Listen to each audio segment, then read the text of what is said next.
Kapten tim Persib Bandung, Mark Klok, menilai mentalitas menjadi kunci utama timnya dalam menghadapi sisa musim. Ia menyebutkan fase akhir kompetisi sebagai momen paling menentukan. Menurutnya, tim harus mampu menjaga performa meski berada dalam tekanan. Justru dalam kondisi sulit, karakter tim akan terlihat. Ketika performa menurun, itulah saat di mana Anda harus menunjukkan kekuatan, keberanian, dan mentalitas. Ia pun menilai Persib memiliki kekuatan tersebut dalam 2 musim terakhir. Banyak momen comeback menjadi bukti mentalitas tim Persib Bandung. Ada banyak remontada, banyak aksi comeback, banyak mentalitas dan spirit. Maklok bahkan menyebutkan tekanan bisa menjadi motivasi tambahan bagi tim. Ia percaya Persib mampu menjawab tantangan tersebut. Mungkin ketika tekanan itu ada, itulah saat terbaik bagi kami. Ia menegaskan keyakinan terhadap kualitas tim. Persib diyakini mampu menyelesaikan musim dengan hasil terbaik. Saya sangat percaya pada tim ini bahwa kami bisa melakukannya tuntasnya.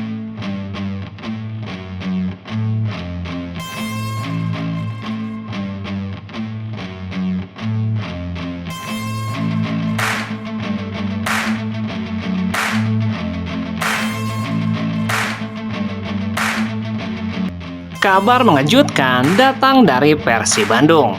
Sadi Ramdhani yang sempat menjadi langganan timnas Indonesia, namun selepas laga uji coba menghadapi Libya pada 2024 lalu, pemain yang kini membela Persib itu hilang dari timnas Garuda. Namun saat ini, Sadi Ramdhani kembali dipercaya dan dipanggil oleh pelatih John Hedman untuk memperkuat timnas Indonesia.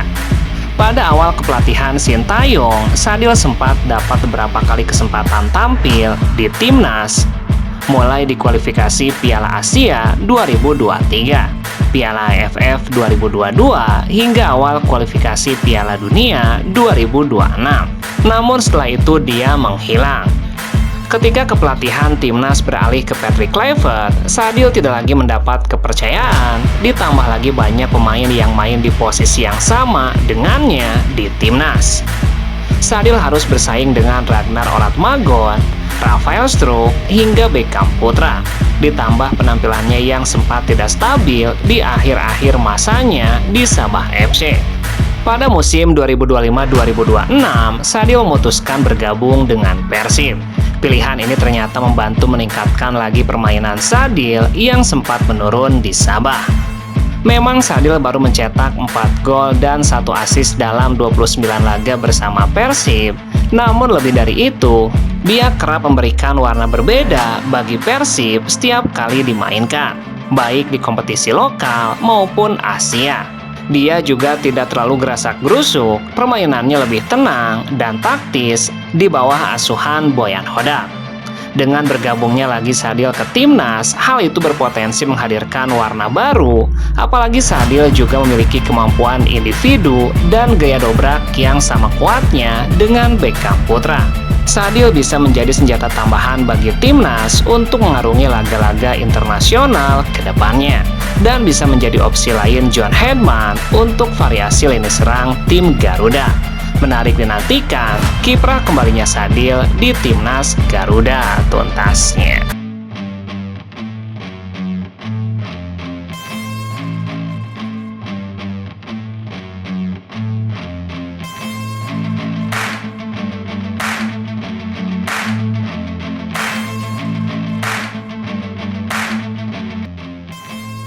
Persaingan papan atas semakin memanas setelah Persib Bandung dan Borneo FC sama-sama mengoleksi 66 poin. Kapten Persib Bandung, Mark Klok, menilai kondisi ini menunjukkan kompetisi yang semakin kompetitif. Ia pun memberikan apresiasi kepada Borneo FC yang tampil konsisten sepanjang musim. Namun ia menegaskan Persib harus menjawab persaingan tersebut dengan hasil di lapangan. Selamat buat Borneo, mereka juga punya musim sangat luar biasa. Mark Klok juga membandingkan dengan musim sebelumnya, di mana gelar juara sudah bisa diraih dengan poin lebih rendah, Hal ini menunjukkan peningkatan kualitas kompetisi di musim ini. Musim lalu, kita sudah juara dengan 64 poin. Sekarang masih sisa 5 game lagi, sudah 66 poin. Menurutnya, tim terbaik akan ditentukan dari hasil akhir. Karena itu, Persib harus menunjukkan kualitasnya sebagai kandidat juara. Siapapun setelah 5 game jadi yang pertama, mereka yang paling bagus. Ia pun mengatakan semua peluang masih berada di tangan Persib Bandung. Tim hanya perlu membuktikan diri lebih baik dari para pesaing. Kita harus kasih tahu kita yang lebih bagus kepada mereka, tuntasnya.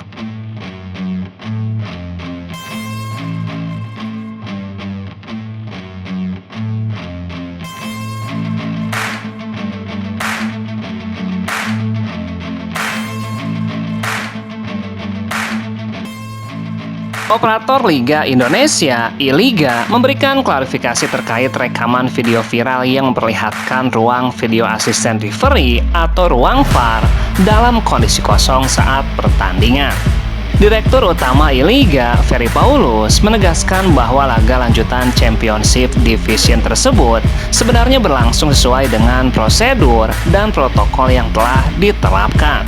Pihak operator menjamin tidak ada kendala teknis yang menghambat jalannya pertandingan, keputusan oleh perangkat pertandingan, hingga laga berakhir. I-Liga memastikan bahwa seluruh proses VAR berjalan sesuai dengan standar dan protokol yang berlaku. Penjelasan tersebut disampaikan Ferry Paulus guna meredam spekulasi publik mengenai efektivitas penggunaan teknologi VAR di kompetisi domestik. Ia membantah bahwa fungsi operasional di lapangan tetap terjaga sepenuhnya selama periode pertandingan tersebut. Tidak ada kendala dalam operasional maupun pengambilan keputusan di lapangan. Terkait kemunculan visual ruangan kosong dalam siaran, Ferry Paulus menyebutkan hal itu tidak mencerminkan situasi nyata di lokasi. Investigasi internal menunjukkan bahwa masalah utama terletak pada malfungsi sistem distribusi gambar ke layar penayangan, bukan pada keberadaan petugas VAR. Visual yang muncul di tayangan tidak mempresentasikan kondisi sesungguhnya di ruang VAR. Itu merupakan error pada sistem penayangan, bukan gangguan pada perangkat VAR maupun personal yang bertugas, tuntasnya.